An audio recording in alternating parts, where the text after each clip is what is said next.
اگرچہ آج کے احوال سے قریب کے زمانے سے یہ ساری چیزیں ثابت کر سکتے ہیں. اگر دیکھنا ہو تو شرک پور شریف کو دیکھ لو.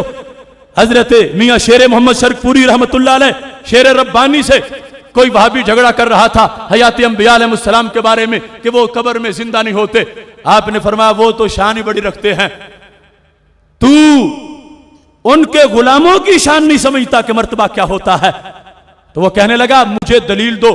میاں صاحب نے کہا جس دن میری روح نکلے گی اس دن جب جنازہ تیار ہوگا پہلی صف میں جو دائیں طرف آ کے جنازہ پڑے گا وہ تجھے دلیل دے دے گا. میاں صاحب کا وصال ہو گیا, جنازہ تیار ہو گیا, صفیں بن گئی.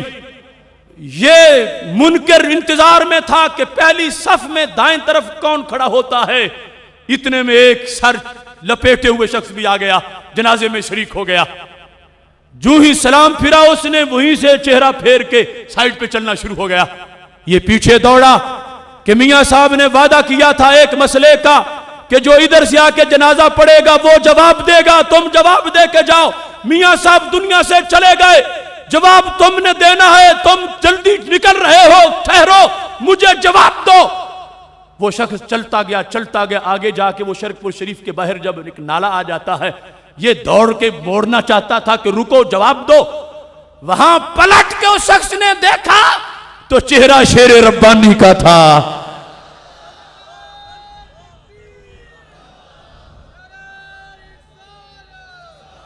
تو اس کو پتا چلا کہ جنازہ جن کا ہے وہ بھی شیر ربانی ہے, پڑھنے والے بھی شیر ربانی ہیں. جن کے غلاموں کا یہ انداز ہے اس نبیوں کے امام کی زندگی کا انداز کیا ہوگا. لیکن میں نے آج کے اس فتنے کے سامنے یہ کتاب الثقات سے اس انداز کو پیش کر دیا تاکہ انہیں شک نہ رہے کہ کہاں سے یہ روشنی چلی ہے اور کہاں سے یہ نور آیا ہے. وہاں اس انداز میں تصرف ہے. بعد از وصال چونکہ روح لوٹا دی جاتی ہے اور اللہ کے ولی قبروں میں زندہ ہوتے ہیں اور جو وہاں جاتا ہے اسے فیض سے مالا مال فرما دیتے ہیں.